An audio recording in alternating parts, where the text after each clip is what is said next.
¿Está grabando? Buenas noches con los asistentes y los sociales. En esta oportunidad, un saludo cordial de parte de la Asociación de Estudiantes de Filosofía de la Universidad Villarreal.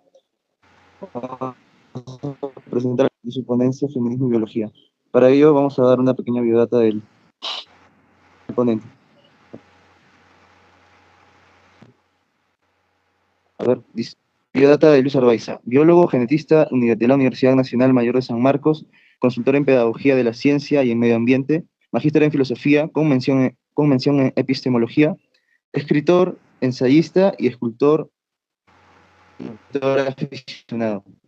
En esa biodata damos inicio a la ponencia, maestro. Sí, buenas noches. Quiero preguntarles si están grabando ahora. Sí, se está grabando la sesión. Ok, muy bien. Entonces, ¿se puede ver? Voy a hacer las transiciones. Sí, se ven las transiciones también. También movimiento. Sí, el movimiento de las transiciones. Todo. Eso empieza. Bueno, buenas noches. Esta es digamos que es la segunda parte de una ponencia que di en San Marcos el año pasado que trajo mucha controversia, pero quedaron cosas en el tintero que ahora quiero completar. Igual voy a repasar la primera parte.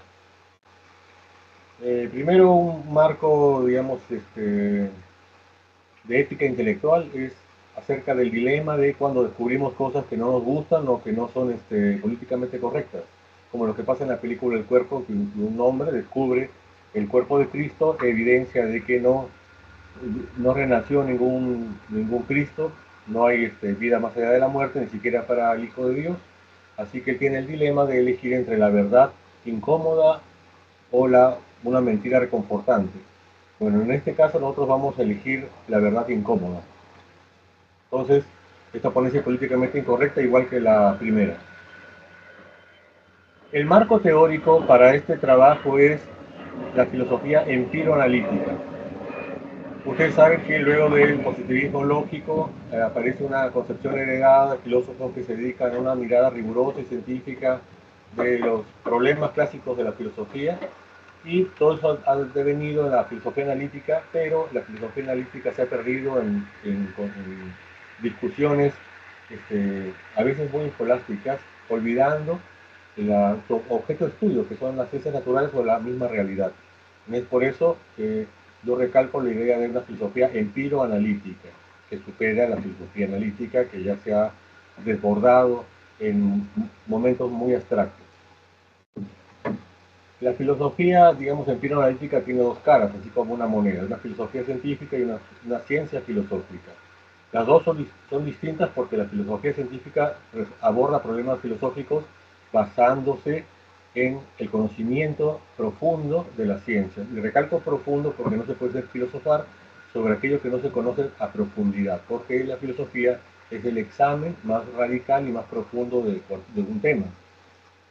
La ciencia filosófica, en cambio, aborda problemas científicos, pero tomando en cuenta sus bases filosóficas, pero no como hacen normalmente los científicos, que tienen una filosofía ingenua o una filosofía precaria, sino una filosofía, digamos, que se ha dado el trabajo de profundizar un poco más. Entonces, estos dos son dos aspectos de lo que podríamos también llamar una epistemología de la realidad, es decir, un análisis filosófico, epistemológico de los fenómenos de la naturaleza, sobre todo las ciencias naturales. Clásico es la biología, clásico es la física, pero cualquier cosa que aborde los problemas reales. En este caso, el problema del feminismo, o el problema de la mujer en la sociedad, su estatus, sus consideraciones, sus proposiciones, van a ser analizadas de esta forma. Entonces se va a utilizar la ciencia para filosofar, se va a usar la filosofía para examinar la ciencia. Este trabajo, como el primero, va a abordar solamente aquellos aspectos de que la biología y el feminismo comparten temas. No todo el feminismo, tampoco toda la biología, solamente esos temas compartidos en las que unas invocan a la otra. Para empezar, dado que vamos a hablar sobre inteligencia, psicología, amistad, sexualidad, son una serie de rasgos humanos que tienen dos componentes básicamente. Un componente es biológico y otro componente es cultural, ambiental, social, psicológico, etcétera, etcétera. O sea, uno es heredado y otros no heredado. Hay un concepto en ciencia para eso que se llama heredabilidad.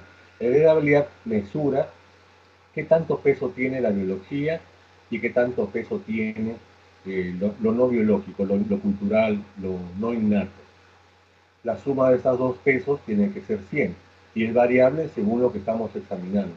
No es lo mismo la heredabilidad, digamos, de los celos románticos que la heredabilidad de la inteligencia en la pubertad. O, digamos, cualquier rasgo humano. Por ejemplo, eh, tenemos un rasgo humano, un tema. Ustedes saben que la ciencia siempre está abordándose solamente un aspecto particular de la realidad. Por eso que, de pasadita les voy diciendo, el problema de incompletitud de Gödel no alcanza las ciencias naturales porque las ciencias naturales son por naturaleza incompletos. Así que la incompletitud de Gödel no le afecta. Las ciencias naturales son incompletas. Por ejemplo, en el albinismo, el ambiente pesa 0 y la biología pesa 100%. Si tú tienes una condición genética para el albinismo, así es nacido en cualquier cultura, seas de cualquier raza, o seas de cualquier clase social, hombre o mujer o lo que sea, el albinismo te va a tocar. No hay ninguna modificación social de esto. En cambio, el género, y me voy adelantando, es 100%, 100% cultural, 100% no biológico.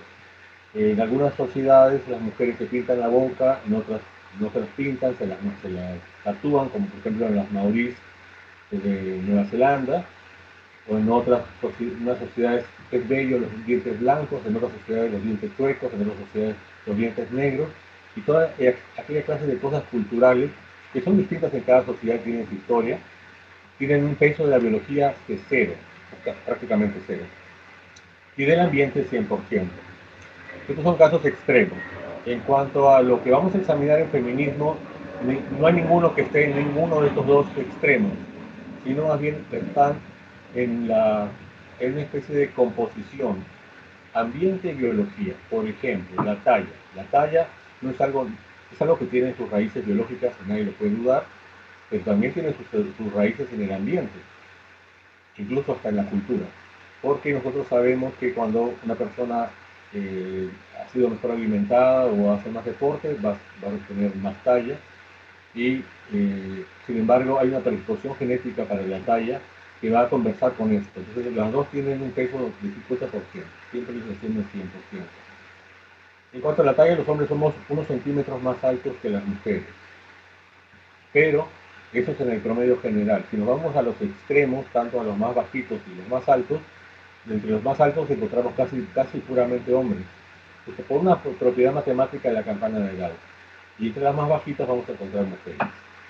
Entonces, prolegómeno, voy a terminar el prolegómeno. Acá está la primera conferencia, está grabada y está el link si quieren verla. Solamente se habló en esa vez sobre violencia e igualdad.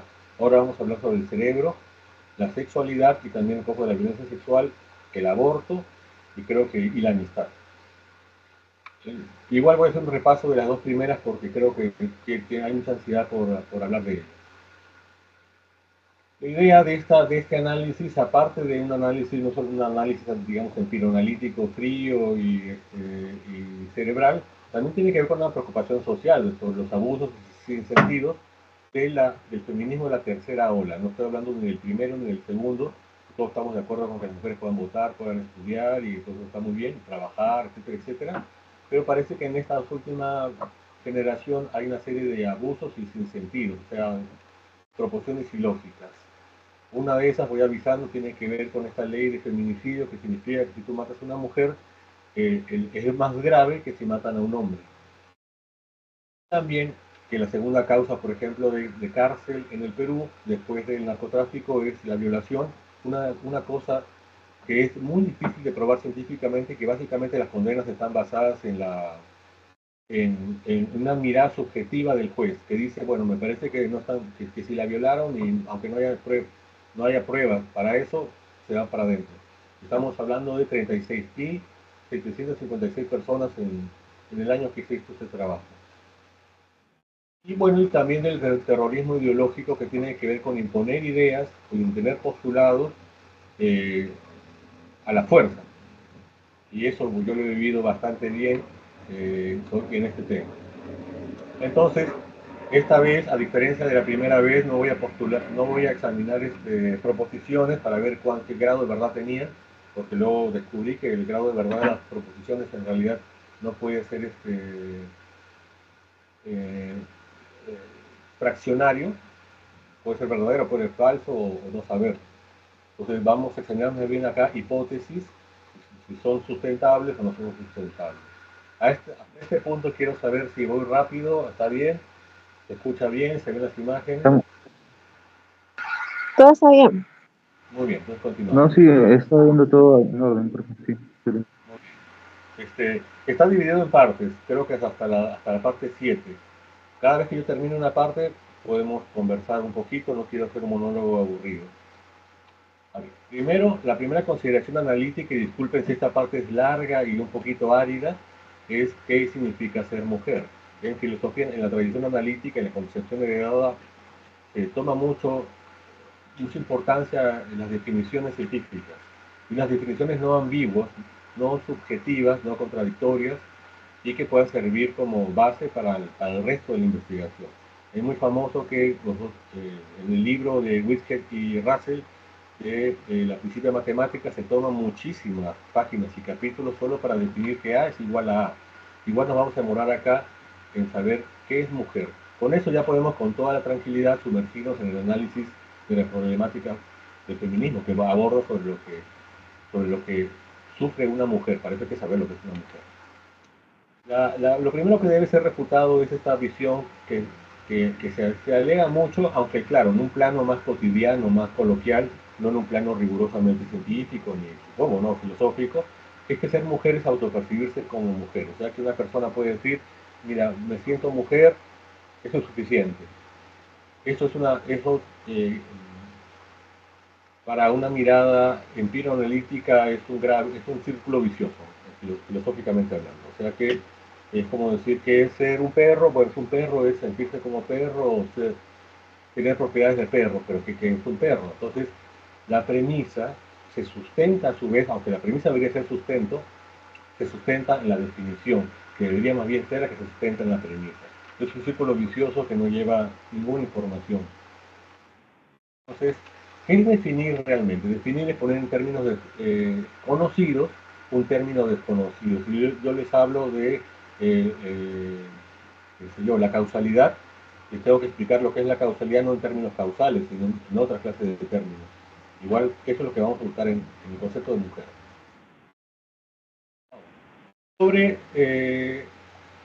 Siempre en filosofía analítica se va a utilizar, sobre todo en la lógica de primer orden, las propiedades. ¿Qué son propiedades accidentales y propiedades fundamentales? Vamos a buscar propiedades fundamentales. Entonces, hay 4 cosas que giran alrededor de lo que puede ser una mujer y que tienen que ver con 4 cosas. No las anoté acá, pero las tengo en la mente. Una es el sexo, o sea, el cuerpo, la anatomía, esa es una. 2, y ahí hay mucho debate, ¿eh? Porque hay gente que dice, bueno, yo me autopercibo como mujer, mi cuerpo es de hombre, pero me quiero meter al baño de mujeres. Segunda, tiene que ver con el género, o sea, digamos que el género tiene que ver con los roles. No es lo mismo el género en la China que el género acá en Perú, o el género entre los Aymara que entre los Yanesha. Entonces, el género crea diferencias, efectivamente, pero ¿tendrá eso que ver con ser mujer? Hay gente que es transgénero y entonces dice, bueno, soy transgénero, me estoy vistiendo como mujer, me meto al baño de mujeres y consideren una mujer. O sea que ese es un segundo punto para examinar. Tercer punto tiene que ver con la orientación sexual, aunque rápidamente está descartada porque una lesbiana es una mujer, ella misma no lo percibe como mujeres.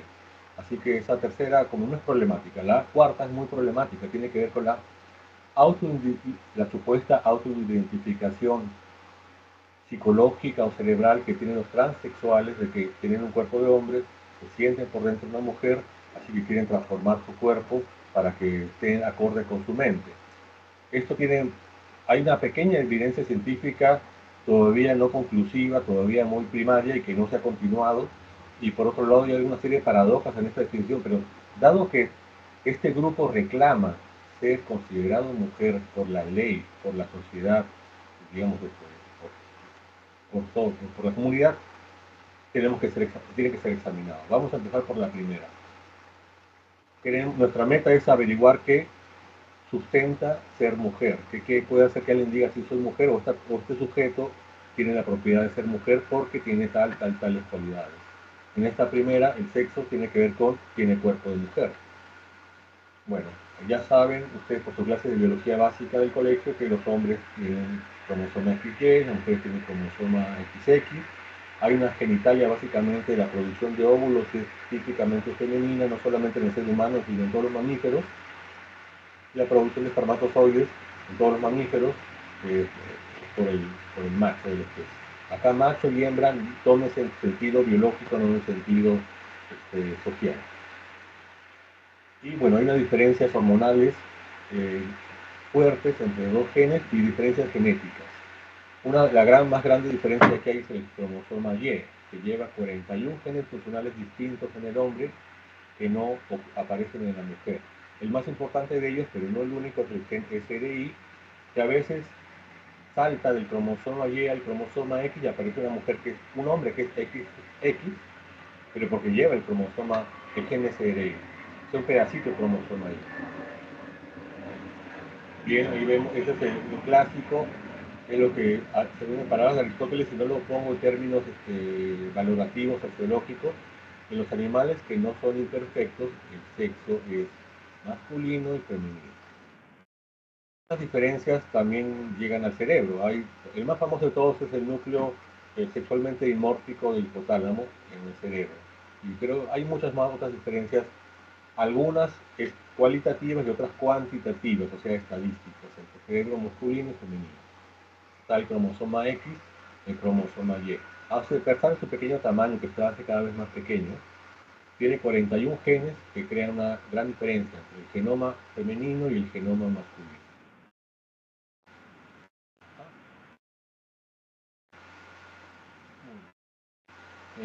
Hay, por supuesto, que existen variantes en la genética de los cromosomas sexuales y del cuerpo, y de la genitalia y de las gónadas y todas esas cosas. Tenemos gente que tiene 3 cromosomas, que tiene un solo cromosoma, que tiene varias combinaciones de los cromosomas, incluso que tienen algunas células con XX, otras con XY. Hay personas que, a pesar que son XY, tienen un cuerpo femenino.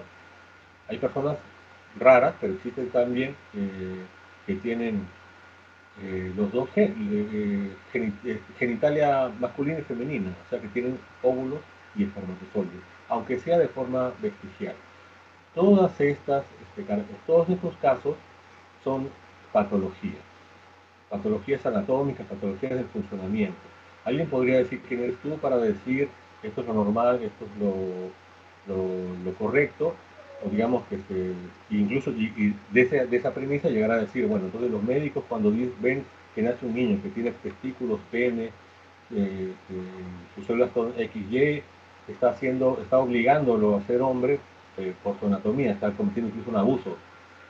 Pero en realidad nosotros encontramos que estos defectos genéticos tienen una ontología, o sea, tienen una causa en algún error en el funcionamiento de la reproducción o el sistema de la genética o de la división de los cromosomas. Si no hay un error en la fisiología común del cuerpo, estas cosas no ocurrirían. Por ejemplo, el síndrome de Turner, que una mujer tiene solamente un cromosoma X, que son... Entonces, ¿qué pasa ahí? Ustedes saben que existe la división meiótica, que es la división que divide a los cromosomas antes de que se formen los gametos, se forma un uso cromático. Ese uso cromático se forma un filamento que van a dividir los cromosomas en una mitad perfecta. Entonces, hay un esfuerzo, digamos, por la fisiología para que este error no ocurra. Pero igual a veces ocurre ese error. Ocurre más cuando hay contaminación, mutaciones, etcétera, etcétera. Y se produce una persona con un solo cromosoma X que su vida es más corta, su salud es más precaria, no se puede reproducir. Entonces se considera eso un error por lo menos bioquímico. Entonces, las consideraciones de que estas son patologías y no son simplemente variantes normales de la sexualidad humana, está en la fisiología. O sea, que el cuerpo tiene una fisiología que es una máquina con un fin que llega a producir estas cosas. Si eso no ocurre correcta, como si perfecta, ocurren esos errores, aparecen estas cosas. Hay que aclarar que tener una patología como el profesor que es diabético no significa que uno no tenga dignidad humana o que sea menos humano, simplemente que tienes un error como casi todo el mundo tiene. El albino, así como la persona que tiene el síndrome de Klinefelter, ambos son seres humanos con valores y derechos.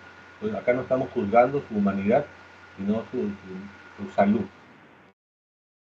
Rapidito nomás, acá hay un dato sobre esta famosa jugadora que ganó las Olimpiadas, y haciendo un análisis de su data biológica, ella tenía mitad del cuerpo, una parte del cuerpo de hombre, una parte del cuerpo de mujer. Ya eso, ya eso implicaría una ventaja sobre las mujeres que solamente tienen cromosoma XX. Ya vamos a ver más adelante que los hombres tienen más cromosomas, más testosterona, que produce más músculos y eso les da ventajas olímpicas. Por eso que siempre que compiten hombres con mujeres juntos, siempre ganan los hombres en los deportes olímpicos o los deportes de élite.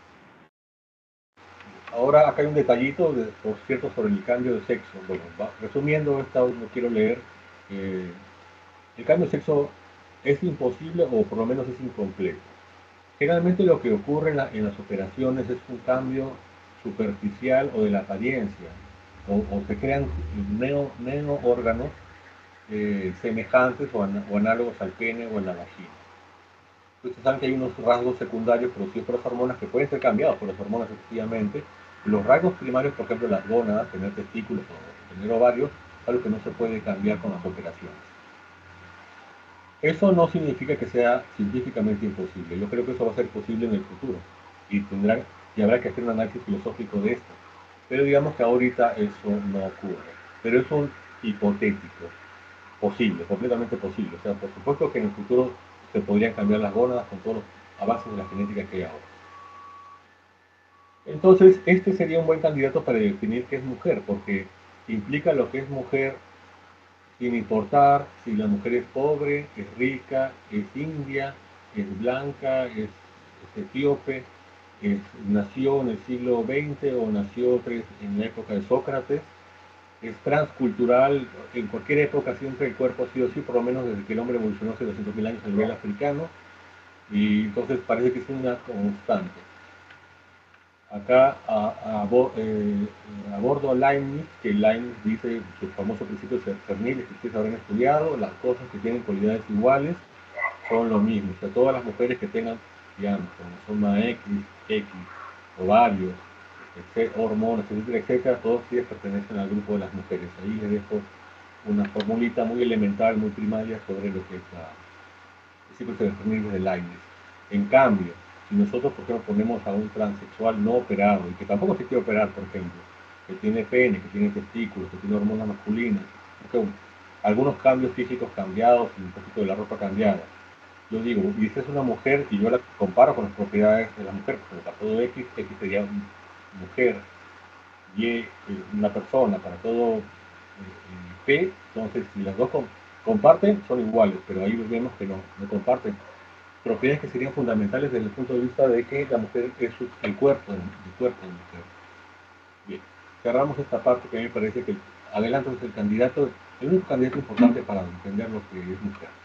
El género, bueno, ya saben, el género es una conducta distinta, no es un cuerpo distinto, es una conducta distinta entre hombres y mujeres. Está mal cuando dicen cuerpos abyectos, o en la teoría queer que hablan de cuerpos abyectos o los cuerpos sin órganos y una serie de cosas raras.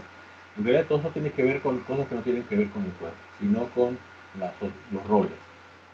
Cada sociedad ofrece a los hombres y a las mujeres un rol diferente. Generalmente a las mujeres les ofrece un rol, excepto en Occidente, generalmente les ofrece un rol un poco aburrido, un poco interesante o abusivo. No creo que eso ya pase en las sociedades occidentales o en las ciudades urbanas, como digo. Son cosas que no están pegadas al alma, digamos, el género no está pegado al alma, la ropa, la forma de vestirse, la forma de comportarse, etcétera, etcétera. Hay dos géneros, femenino y masculino, en todas las sociedades. No son iguales, pero son los mismos. Un cisgénero es una persona que tiene, hay una concordancia, no digo que sea ni bueno ni malo, entre su cuerpo y su rol. Y transgénero es el que cambia, hay una discrepancia entre el cuerpo y el rol.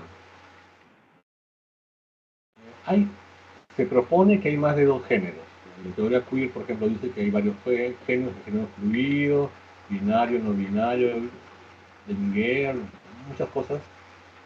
Pero cuando nosotros observamos a las sociedades, vemos que siempre hay dos nada más. Por ejemplo, hablan del género fluido, van del género femenino al masculino, luego regresan, o sea, hay dos géneros. Los no binarios dicen que no son ni masculinos ni femeninos, pero cuando uno observa, como se pintan, se visten, se arreglan o hablan, básicamente tiene rasgos femeninos, algunos masculinos. ¿No? Sigue habiendo dos. Igual con las otras cosas genderqueer, los agéneros que generalmente muestran género femenino, demi-girl, demi-chica, demi-chico, igual, una mezcla de masculino, femenino y los bigéneros también. O sea, siempre hay dos géneros y todas sus posibles combinaciones. Estas son las, si no quiero equivocarme, unas transgéneros tradicionales mexicanas que adoptan el género femenino.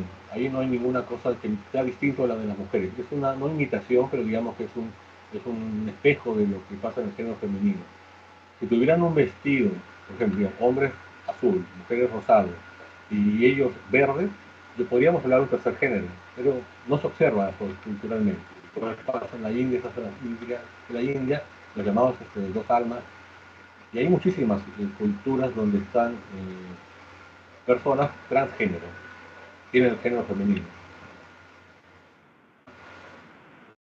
Pero no es un cambio de sexo, así que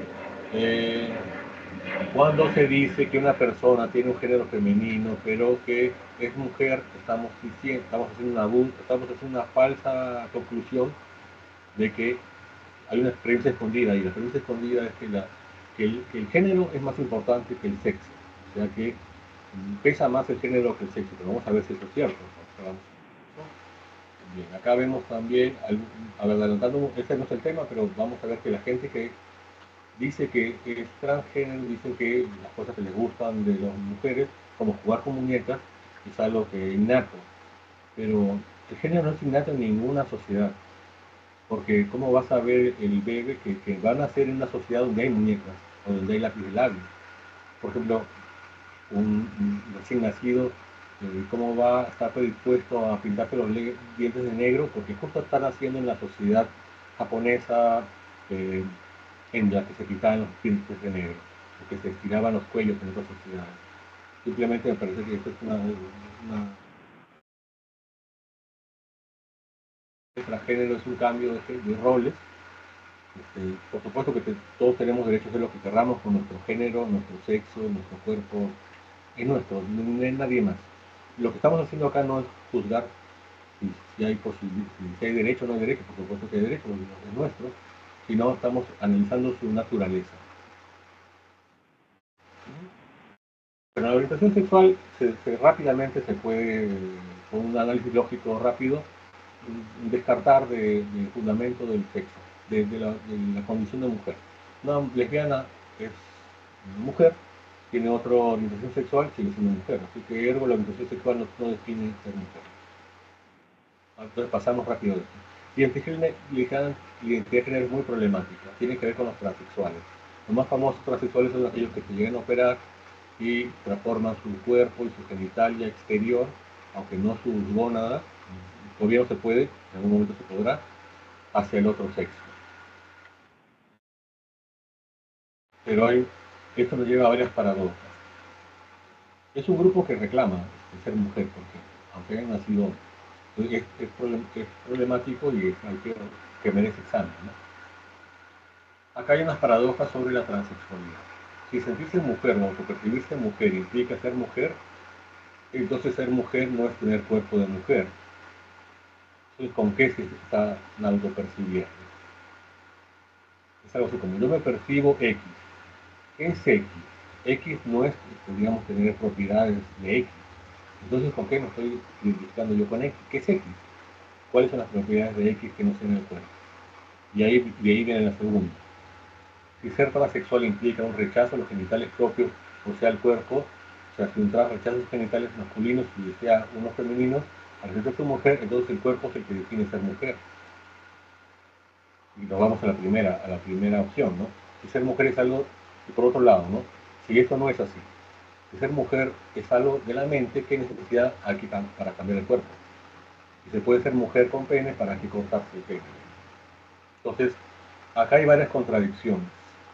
Siempre que hay una contradicción no podemos, digamos, nulificar directamente el discurso. Simplemente, eh, acá hay una premisa falsa. Cuando hay una premisa falsa se llega a contradicciones. Y él decía el doctor Piscoya, mi maestro, las falsedades transmiten y producen contradicciones en las conclusiones, las premisas falsas.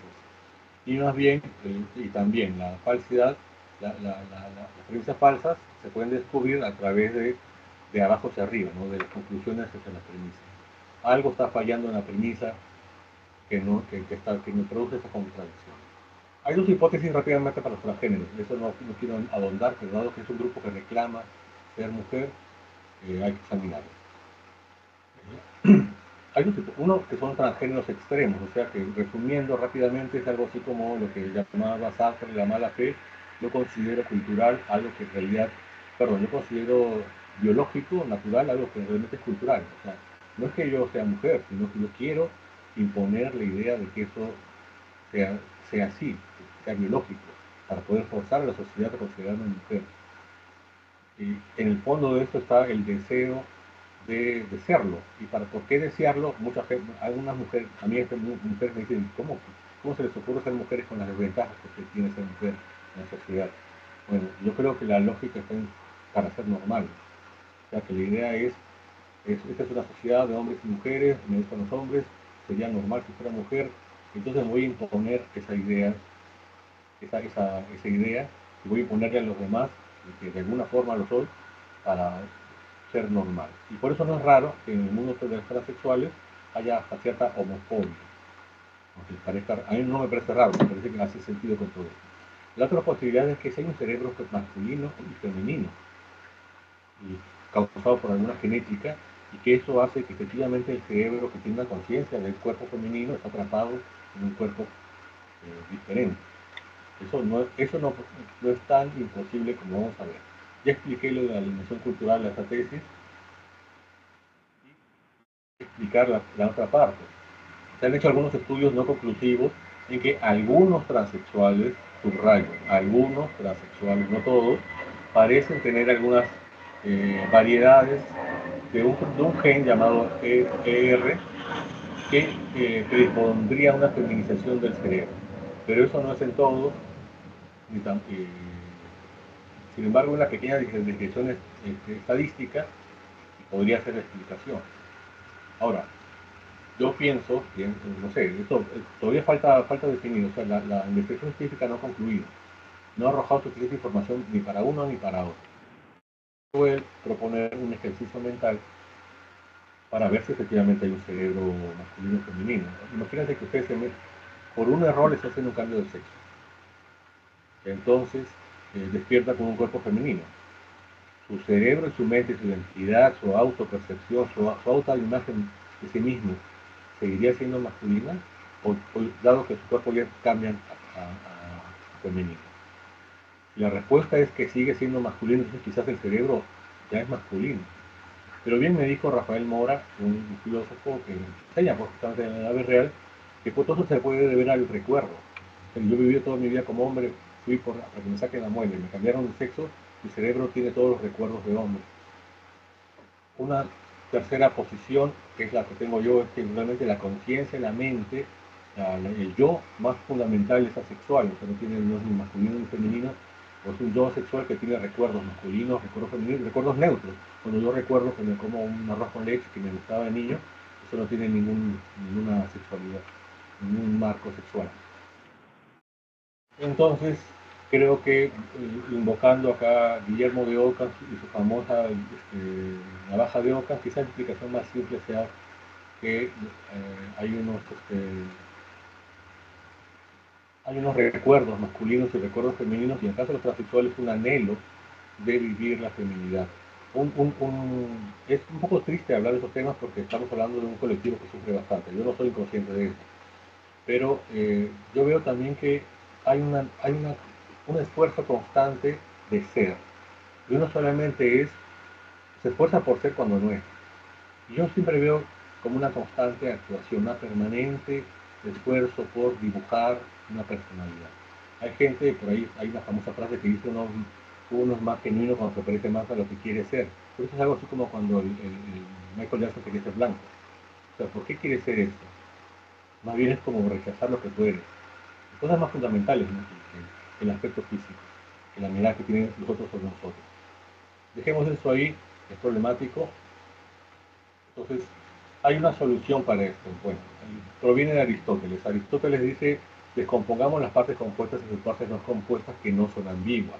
Si ser mujer es ambiguo, quizás las partes que componen el ser mujer, como el cuerpo, el género, la identidad, esas cosas en sí no son ambiguas, están claras. Entonces, mejor definimos a una mujer en sus partes. O sea, ¿qué soy yo? Entonces, pues, soy una persona que mi genitalia es masculina, mi género femenino, mi orientación es heterosexual, homosexual, mi identidad de género es de hombre, cisgénero, y al explicar las partes se acabó el problema. O sea, descomponemos las cosas en sus partes. Como decía Piscoya también, siempre en filosofía ha sido muy rico dividir las cosas que justificadamente tienen partes distintas.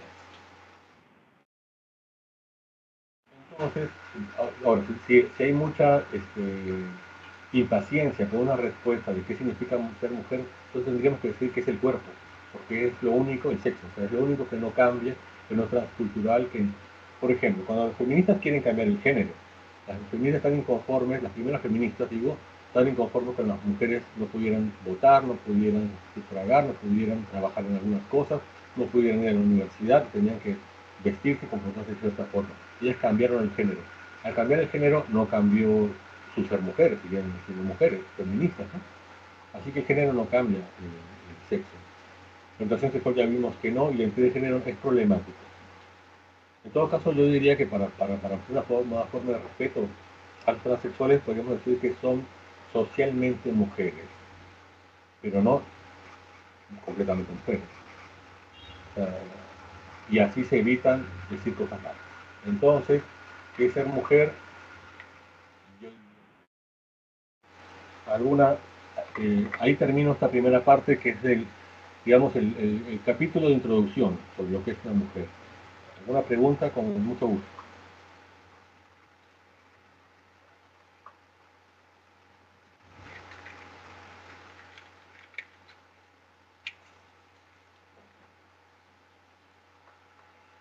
¿Pero me están escuchando? Quizás se cortó la comunicación. Sí, bueno, le vamos a darle la pregunta a Yamil Flores, que alzó la mano. Sí, buenas noches. Justamente hablando con lo del tema de el género y los roles que habitan en eso, justamente hace poco leí sobre lo que era la filósofa Simone de Beauvoir. Ella mencionaba mucho en el libro El otro sexo, la introducción que ella era mujer. O sea, en su libro dice, yo soy mujer, pero expresándolo más desde la contraposición en el rol del hombre. Ella sexualizaba mucho lo que era esta relación hegeliana del amo y el servo, que era el hombre en el amo y la mujer en el objeto de decirlo. Y en esa contraposición es que se puede establecer una mujer. Entonces no podríamos relacionar esa posición en el tema de género, que el género no define que es una mujer. Bueno, yo comentaría que Simone de Beauvoir tiene razón, o sea que ella dice no se es mujer, sino que se llega a serlo, pero se refiere, no se refiere al cuerpo, se está refiriendo al género, a los roles sociales. Pero eso también es al hombre, o sea, el género masculino no nace, uno no nace con el género masculino si llega a serlo, porque la sociedad te está esperando con una serie de roles para que seas de cierta forma. Entonces, yo estoy de acuerdo con Simone de Beauvoir y las feministas de la primera y segunda ola. Sí. Muchas gracias. Quería saber si a la alumna no se le escuchaba bien. Me esforcé por escucharla, por entenderla. A mí tampoco no se me escucha bien mi audio. Sí, sí se me escucha bien, es que Esa vez, tengo poco callado, disculpe. Continuamos. Esta parte es cortita, así que la voy a juntar con la otra. Y ahora sí se viene una parte un poquito fuerte. El cerebro, bueno, tiene sexo, ya había adelantado. El más famoso de todos es el núcleo sexualmente dimórfico en el hipotálamo. Y bueno, se han encontrado diferencias de aquí, diferencias de allá, un cerebro un poco más grande en el hombre. O sea, no se puede explicar porque el cuerpo del hombre es más grande, ¿no? El hombre es más alto, hay más neuronas que tienen que ver con la inervación del cuerpo más grande, así que ocupan también espacio en el cerebro y que hace que se vea más grande. Eso o hay otras funciones agregadas. ¿Cuál de las dos será? No sabemos. Pero sería dogmático decir es esto o es lo otro. Entonces hay mayor volumen y mayor cantidad de cerebro en el hombre. Las enfermedades mentales no son iguales en el hombre y en las mujeres. Alguien podría decir, bueno, eso es producto del género, ¿no? Los hombres tienen más autismo, que se considera una especie de hipermasculinización del cerebro en las hormonas. Ustedes saben que el feto en cierto momento va segregando andrógenos, por ejemplo la testosterona. Y eso va modificando su cuerpo y también su cerebro. Algunos más, algunos menos. Entonces, parece que algunos rasgos masculinos, como por ejemplo concentrarse mucho en una tarea particular y dominarla, digamos, de forma con maestría, que es muy común en muchos hombres que han hecho varias cosas notables, es también común en los autistas y una escasa capacidad de entender también a los otros. Vamos a ver luego una tabla sobre eso. Entonces, y la depresión, la ansiedad y los problemas de desorden alimenticio son mucho más comunes en las mujeres. Que esto es producto de la cultura, es producto de la biología, habría que examinar cada una de esas cosas, porque cada una tiene su heredabilidad.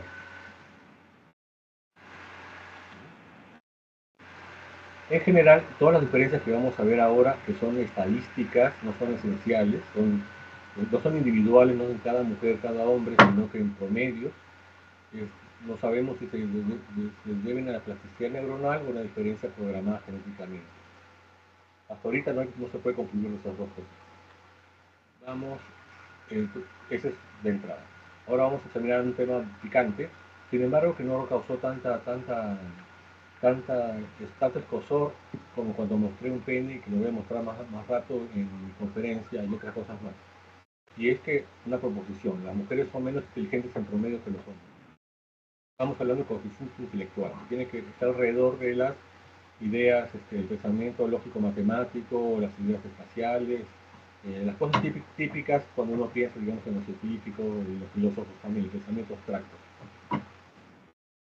La distribución de la inteligencia, dado que es un rasgo poligénico, se distribuye como una campana de Gauss, donde la gran mayoría estamos metidos ahí en el promedio. Ahí se dice que más o menos 100 es el promedio mundial, para los chinos es 110, para los peruanos es 84, y algunos afortunados están en el extremo, como la cabeza de la campana de Gauss, y tienen coeficiente intelectual más alto. Algunos más, por poco menos suerte en el pool genético o también en el apoyo social, están en la parte más baja. Esta distribución de la campana de Gauss tiene que ver con que son muchos genes los que producen la inteligencia, no son uno, y todos interactúan y además con el ambiente. Entonces, se aplanan las discontinuidades y se forma una especie de montañita. Eso va a pasar pasa con la mayoría de rasgos humanos. Pueden encontrar una pequeña diferencia entre hombres y mujeres de 3 a 5 puntos. En el promedio, cuando nosotros nos juntamos en la plaza con todos los seres humanos, nosotros comunes y corrientes, no podemos encontrar esa diferencia. Además, esa diferencia va aumentando del día a la noche, de semana a semana. Imposible de notar, a menos que es imposible de notar en un individuo. Así.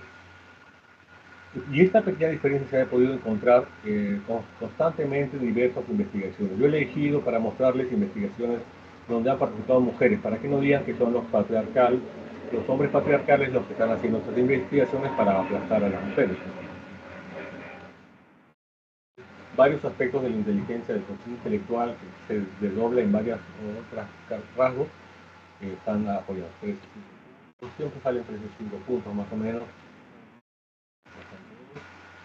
Pero ahora viene un asunto matemático, del que ya hablaba Gauss. Una pequeña diferencia en el promedio general implica unas grandes diferencias cuando nos vamos a los extremos. Así que cuando buscamos, por ejemplo, a gente, a las alturas entre hombres y mujeres, difícilmente vamos a encontrar muchas diferencias en el promedio. Pero si nos vamos a los hombres más altos, vamos a encontrar mayoría de hombres, minoría de mujeres, y las personas más bajas, mayoría de mujeres, minoría de hombres, y conforme nos alejamos del centro, las diferencias se hacen más extremas hasta el punto de desaparecer un grupo. Lo mismo pasa con inteligencia, si es que tenemos 3 a 5 puntos de diferencia. Entonces de acá nomás se puede decir que cuando estamos hablando de profesiones como la filosofía, la ciencia, las técnicas, las tecnologías más avanzadas, es normal, por la conformación de la sociedad humana, de la biología humana, que haya más hombres. No se trata de un techo cristal, sino que hay más gente que le gustan esas cosas abstractas, en las que se tiene que concentrar, etcétera, etcétera. Yo llevé un curso de física teórica hace un par de años con un montón de alumnos de la uni, eran 200 alumnos, solamente había una mujer. Entonces yo dije, bueno, la campana de Gauss. Por supuesto que las clases eran extremadamente abstractas, ya no había nada humano sino cosas. Ya veremos eso más tarde. Entonces, sí, la diferencia es pequeña, pero cuando estamos hablando de las profesiones que exigen más capacidad intelectual, hay más hombres. Igual que eso, por supuesto, no atañe a cada persona. No soy esencialista, sino probabilista. Una vez más, alguien podría decir, bueno, la diferencia de esto se debe a la elasticidad neuronal, o sea, que el hombre es estimulado en su educación, para que se piense más en las cosas, en las leyes físicas, en las cosas abstractas, y la mujer más les invitan a dedicarse a cosas más humanas o relacionales, y entonces por eso es que, dado que han sido cultivados de forma distinta, aparecen estas diferencias. Bueno, ya veremos, entonces puede ser. Ahora vamos a examinar algunos argumentos a favor de la base genética, ¿no? Otra vez más, pluralistas no exponendas sin necesitar. O sea, no multipliquemos innecesariamente los entes. Decía Ockham, o sea, elegir esta opción, la opción de que se trata de la cultura, es elegir más supuestos, más hipótesis auxiliares. Igual, la navaja de Ockham no sirve para determinar verdad, solamente probabilidad de verdad o apostar, digamos, ¿no? Bueno, un argumento a favor de que esto tiene un origen biológico es de que el coeficiente intelectual pesa más conforme van pasando los años. Ahí estamos viendo que el peso del ambiente está en amarillo y conforme van pasando los años va desapareciendo. Más o menos con los 12 años el peso de la genética se impone. Eso se impone incluso a las diferencias sociales, a las diferencias económicas, campo-ciudad, primer mundo, tercer mundo. Sí, eso es lo que pasa. Otro es que la heredabilidad de la inteligencia es mayor que el rasgo genético que el rasgo ambiental. Eso lo podemos ver en nuestros amigos. O sea, yo tengo amigos que son muy inteligentes y que parece que tienen todo en contra. Todos los techos de cristal y de hierro y de piedra han estado encima de ellos, sin embargo, asoma como una planta entre una rajadura en el muro su inteligencia, que quiere florecer de todas formas.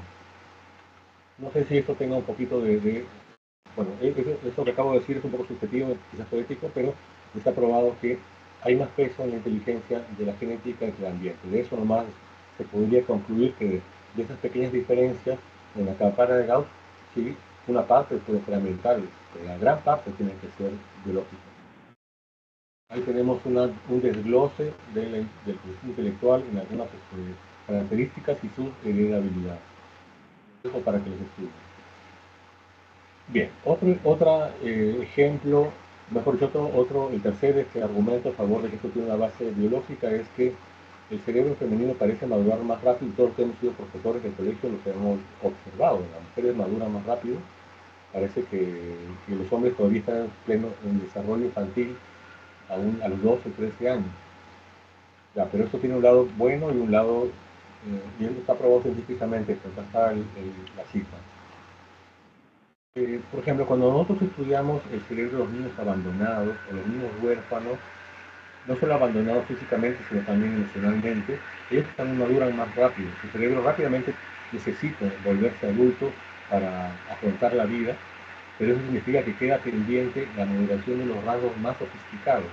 Por eso que es normal que los niños abandonados existan una especie de cerebro primitivo que busca, y eso es triste, ¿no? Que sea así, este, muchas cosas que, por ejemplo, el capitalismo aplaude: el egoísmo, la mirada materialista, la sexualidad desbordada, y los apetitos elementales como comer, sexo, dormir, lujos, apariencias, y un escaso desarrollo de las funciones más elevadas de la mente.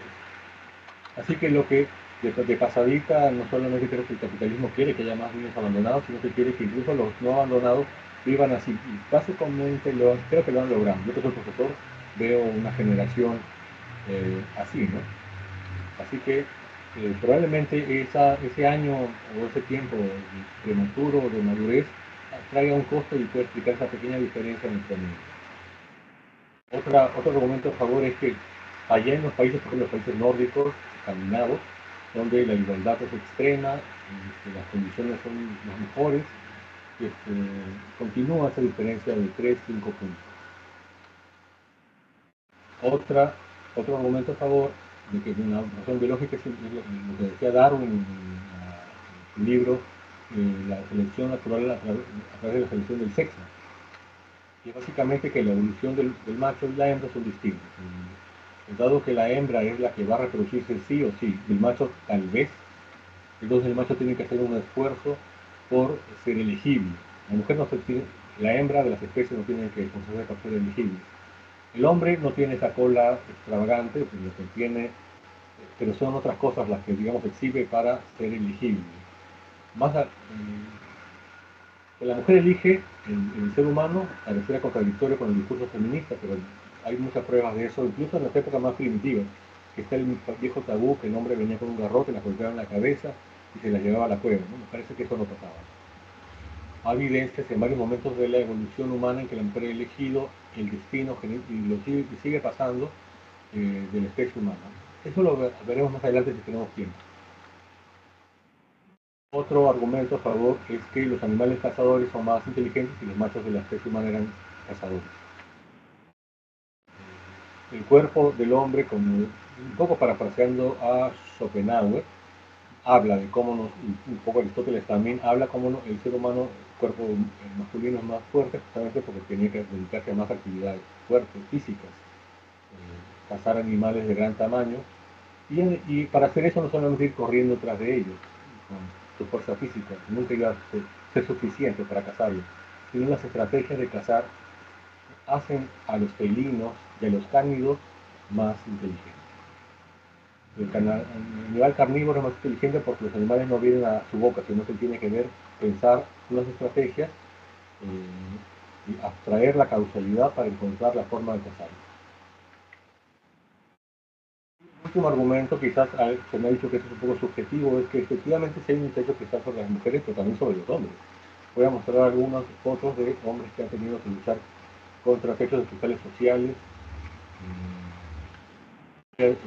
entrar en cada uno de ellos, pero hasta ahí esta parte. Voy a avanzar. ¿Cuánto tiempo me queda? ¿Me pueden decir, por favor?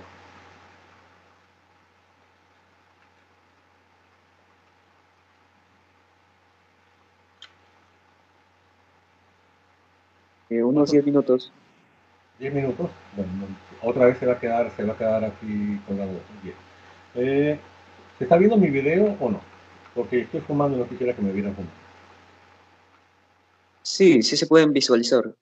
Mi video, digo yo, mi imagen. No, ustedes en pantalla negra. Mejor. Mejor no. Bien. Parece que hace tiempo se postuló y parece que se ha podido probar científicamente que la mujer tiene más inteligencia emocional. La inteligencia emocional tiene que ver con comprender las emociones de los demás, tomarlas en cuenta para actuar. En realidad, la inteligencia emocional son varios rasgos distintos y vamos a ver que algunos rasgos son, si son en especial, tienen una ventaja. Acá hay algunos trabajos científicos sobre eso, algunos más recientes que otros, ¿no? Acá vemos, por ejemplo, acá en lo que se llama gerenciar tus emociones, parece que se ha probado en este trabajo, y recalco en este trabajo, una, una ventaja femenina. O sea que estamos hablando de que son menos esclavos de sus emociones, son más capaces del control y de administración, o sea, de que uso esta emoción para tal cosa, y en este momento freno esta emoción para conseguir tal otra en las mujeres. Acá hay un trabajo en Latinoamérica, para que no se diga que solamente estamos hablando de mujeres blancas, caucásicas del primer mundo, que también se ha encontrado esa ventaja en la capacidad de la inteligencia interpersonal. Siempre, acá siempre se demuestra que, y también en las edades pequeñas, porque se descubrió que la inteligencia emocional más que el sexo tiene que ver con la edad. O sea, mientras más viejos somos, mejor controlados. Pero ya desde la adolescencia las chicas tienen una mayor inteligencia emocional que los hombres. Ajá, ahí hay un cuadro que también demuestra eso. Ahora, se dice mucho de la inteligencia emocional como que algo muy bueno, que yo he visto siempre que se hacen conferencias, que la inteligencia emocional, que dejemos ser tan racionales, abandonemos las matemáticas, la física, mejor metámonos con cosas más, entendamos al ser humano, ya, bueno, sí. Hay un lado malo también de la inteligencia emocional. La inteligencia emocional tiene que ver con la dinámica y la causalidad emocional. ¿Qué pasa? La gente que juega con las emociones de los otros tiene una gran inteligencia emocional. Y tenemos a los estafadores, son el mejor ejemplo de los grandes jugadores de la inteligencia emocional. Las personas con una alta inteligencia lógico-matemática son estas, por ejemplo, famosos científicos, digamos, ¿no? Tenemos 4 ejemplos desagradables de gente con una enorme inteligencia emocional. Los psicópatas, no puede haber un psicópata sin una alta inteligencia emocional. Emocional, digo, no intelectual. Los políticos, todos, un gran manejo emocional de los demás y de sí mismos. Incluso pueden convivir con un gran grado de justicia que les logra, o sea, te preguntas por qué logran hacer tantas cosas y parece que es un idiota. Bueno, la inteligencia emocional. Se ha descubierto también en la ciencia, no he traído una referencia científica sobre eso, que la inteligencia emocional es inversamente proporcional a la lógico-matemática. Es común que los científicos, y eso yo lo vi cuando estudié con los chicos de la uni, tienen una bajísima inteligencia emocional, una gran inteligencia lógico-matemática. Vamos a hacer una pausa epistémica para que no se me acuse de esencialismo. El esencialismo significa, ya, eres mujer, entonces tienes todo lo que está diciendo el profesor Arbaiza, está para ti. Si eres hombre, todas estas cualidades son para ti, porque ya naciste con una propiedad en un conjunto que pertenece a los hombres y tienes todas estas propiedades. No, estamos hablando de probabilidades. En la época de la clase pensaba que hablar de causalidad, estamos hablando de determinismo.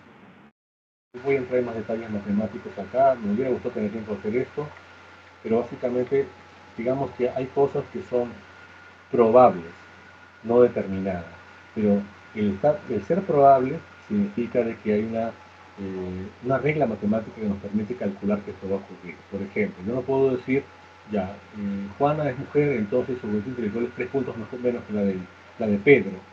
No, no puedo hacer eso porque estamos hablando de propiedades de números grandes, no de individuos.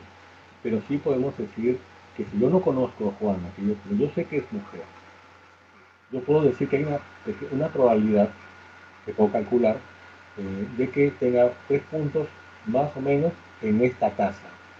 Dado que es un número pequeño, en un número grande, yo puedo hacer un cálculo y decir de que hay una pequeña posibilidad de que sea así. La cosa se hace más probable conforme vamos a los extremos. Por ejemplo, si yo digo, he encontrado acá que hay necesito una persona que sea un físico teórico de partículas que pueda resolver un problema matemático impensable. Entonces yo, con más probabilidad, me voy a inclinar por un género, por un sexo. Me parece más probable. Se puede calcular, como vemos, hay unas fórmulas que, bueno, se las dejo para que las estudien si desean. Otra cosa que se ha descubierto hasta ahorita todo es diferencias en el cerebro. Básicamente son, dado que tenemos solo 10 minutos, lo voy a dejar solo con una pincelada. Porque los hombres, todo el sistema relacionado al amor y el apoyo mutuo están entre los amigos, igual que en el amor y no así en las mujeres. O sea que la amistad es un fenómeno masculino. No tengo la referencia, así que dejemos esto suspenso y por eso no quiero profundizar sin un sustento bibliográfico. Pero diremos que esta amistad le sirvió a la evolución del hombre para poder apoyarse mutuamente. Tenías que tener amigos para hacer juntos un mamut, imposible si no era así. Y entre las mujeres la amistad tiene otra dimensión, quizás no tan amarrada a la biología. Sobre la violencia femenina creo que rápidamente, quiero llegar a la sexualidad, pero esto es lo que me faltó en la primera ponencia, que me parece muy importante. Pero hay violencia física y no física. Todo el mundo habla de la violencia física, lo peor de todo es el asesinato y el feminicidio. Sin embargo, hay una violencia no física que sufrimos la gran mayoría de personas. El feminicidio es un porcentaje menor al 1% que lo sufre, la no física, la gran mayoría de personas. Muchos de nosotros hemos pasado nuestra vida sin tener que pelearnos. Y difícilmente van a tener que resolver problemas en su vida contra la violencia física, pero todos los días van a encontrarse con la violencia no física, que puede ser mucha solución. Obviamente los hombres son más violentos físicamente por la testosterona, que produce más agresividad. Y la violencia no física se está tratando de personas que pueden dañar, matar, destruir, arruinar a otras personas jugando con las emociones, jugando con las relaciones sociales, sin mancharse las manos de sangre, ni dar ni una patada, ni un puñetazo. Acabamos de dar unos ejemplos, no hace falta nombrarlas, abundan, no sé por qué, pero hay una gran más. Solo un detallito nomás, en la cúpula del sendero, la mayoría eran mujeres. Y bueno, acá tenemos un ejemplo que la gente aplaudió a la primera mujer, va a ser muy humana, más empática, qué bien que tenemos una mujer, va a traer todo lo positivo a la feminidad. Bueno, ya vieron la realidad, ya vieron cómo la violencia. Por supuesto que ella no mató a los 40 directamente, no podría haberlo hecho, pero parece que no le importa. Cierro esta parte del cerebro diciendo como una hipótesis, que quizás esa maduración levemente prematura lleva también unas leves diferencias en muchísimos rasgos mentales. Uno, el corriente intelectual sería otro, es empatía, es amistad y todas las otras funciones cerebrales que estarían también unos puntitos abajo, en los promedios, y muy abajo en los extremos. Sobre la feminidad, con esto voy a concluir, había preparado más, pero ya será para una tercera, es sobre la elección. Bien. La sexualidad femenina se dice que ha sido coartada por el machismo o el patriarcado. Efectivamente parece que sí, sobre todo en las épocas agrarias de la humanidad, o sea, ya estamos hablando de hace 12.000 años, hasta que comienza la revolución industrial, hace unos 300 años, sí, efectivamente las sociedades han cortado y limitado al máximo la sexualidad femenina. Solamente se puede coartar o limitar la sexualidad que ya existe. O sea que hay una gran sexualidad femenina. Ese mito de que los hombres son los hombres muy mañosos que andan todo el día pensando en el sexo, de que el sexo trasciende en sus vidas y gira sobre eso y que las mujeres no, eso es falso. La conducta, o digamos, en este trabajo que ya puse su referencia más adelante, más antes, se habla sobre la promiscuidad femenina y masculina revelada. O sea, estamos hablando de que yo le digo al encuestador, sí, yo tengo más de una pareja. Hombres salen más altos, o sea, no tienen problemas de decirlo, y las mujeres más abajo salen como menos. No hay que tomar esto como que efectivamente son menos promiscuos, sino que lo revelan menos. Ya hemos visto que hay un mayor control emocional. Para poder mentir hay que tener un buen control emocional, no decir inmediatamente lo que uno piensa. En todo caso, aún fuera así, estamos viendo acá que la promiscuidad femenina no es nula, no están los puntos negros abajo, en el cero, están bien arriba, bien cerca del hombre. Entonces, pareciera que en el mundo prehistórico, pre-agrario, la sexualidad femenina era polígama. Y además parecía que la sexualidad jugaba un gran rol como ocurre actualmente, en la conducta femenina. Hay unas características raras que nos hacen hablar de eso, de la biología femenina. Por ejemplo, la ocultación de la ovulación. En todas las especies, la mujer, digamos, la hembra está desinteresada del sexo hasta que está fértil.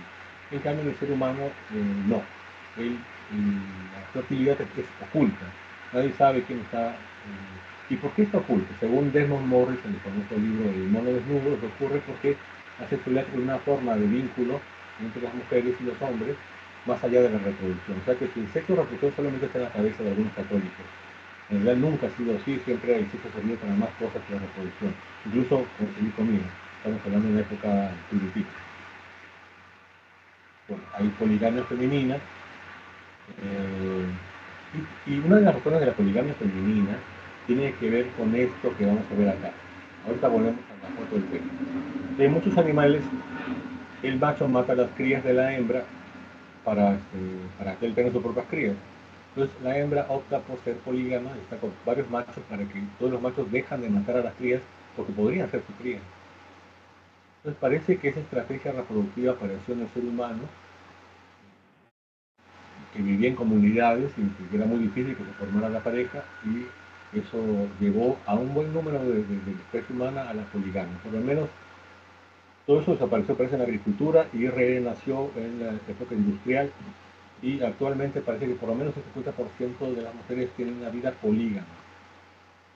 Y eso no tiene que ver con que no las hayan criado bien o que no tengan valores, simplemente es una característica de base biológica. Último, ajá.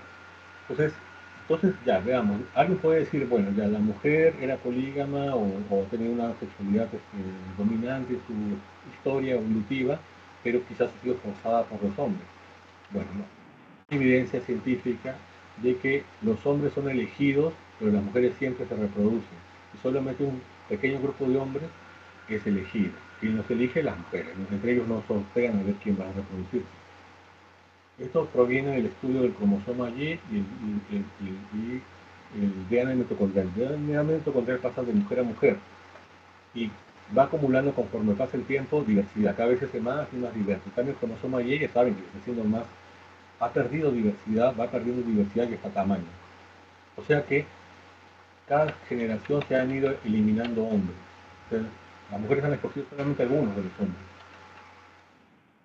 Entonces, eso en cuanto al estudio del cromosoma Y y el ADN mitocondrial.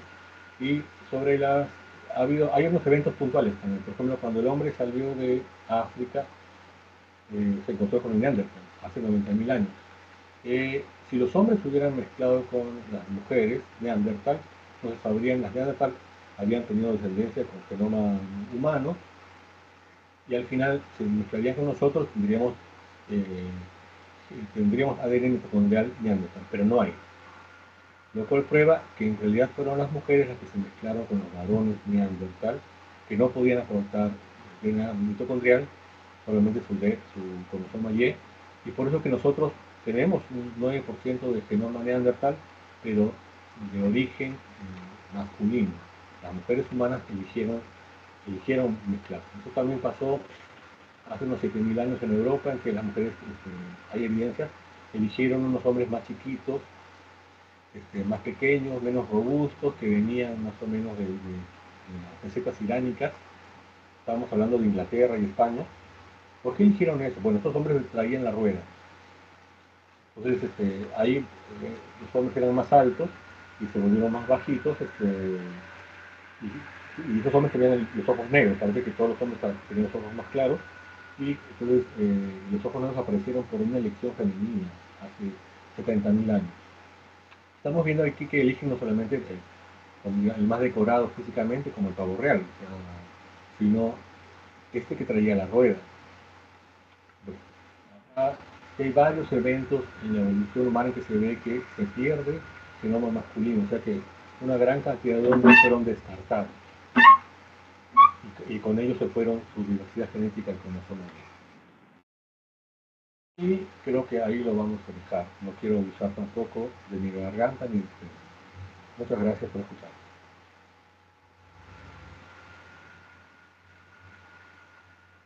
Dejo de contar.